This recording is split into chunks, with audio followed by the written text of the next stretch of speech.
2-3 gravando, o volante João Neto não participou do jogo contra a equipe da Caldense, já 2 semanas entregue ao departamento médico. Como é que está o João aí para mais uma decisão no próximo domingo? Bom dia. Bom dia, né? É verdade, né? Estou muito feliz por ter voltado a treinar hoje junto com meus companheiros, né? Realmente espero fazer uma semana boa de treinamentos, para dar opção de jogo para o professor e só optar por mim domingo e poder ajudar o grupo. Te acompanha já há quase 2 anos, né? Você não é muito desse tipo de lesão. A parte psicológica preocupa ou no treino você já sentiu que está tudo bem, tudo ok? Eu acho que durante a semana passada a gente vinha fazendo já uma evolução boa com o Rafael, né? Dentro de campo, na fisioterapia em campo, então isso me deu uma confiança boa para poder voltar a treinar hoje. Né? Um treino forte e realmente poder ver o quanto eu tinha melhorado. Então fico muito feliz com o resultado de hoje e espero realmente fazer uma boa semana de treino. 2 jogos contra o Volta Redonda. A tendência agora, já o técnico Ricardo Drupp, já podendo manter a mesma equipe, todos os jogadores à disposição, a tendência de um entrosamento, de um futebol melhor ainda do que foi apresentado contra os 2 jogos, também foi mata-mata contra a Caldense, João?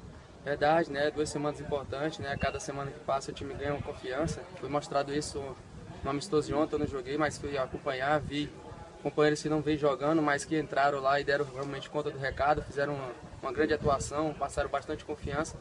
Isso ajuda bastante o treinador, porque dá confiança ao grupo, a peça que tem, ele sabe que pode repor, então isso realmente nos dá confiança. Né? A gente espera realmente que essas 2 semanas o grupo possa evoluir e a gente possa fazer 2 grandes jogos. Vivendo um bom momento, até porque a parada até te ajudou, né?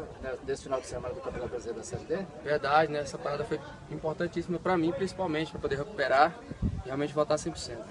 Volta Redonda pela frente, tem campanha melhor do que o Anápolis, depois vai decidir em casa. Realmente, né? A gente for ver, analisar a campanha geral dos 16, a gente ficou em último ali. Mas isso não quer dizer muita coisa, quando a gente entra em campo, realmente o que vale é a vontade, o espírito realmente de passar, de guerrear ali dentro. E a gente realmente espera que a gente possa realmente sair no final com alegria com essa classificação. A importância do torcedor no próximo domingo, João? O torcedor é importante, né? Ele sempre é importante, principalmente o torcedor anapolino, que nos acompanha, que nos dá força ali.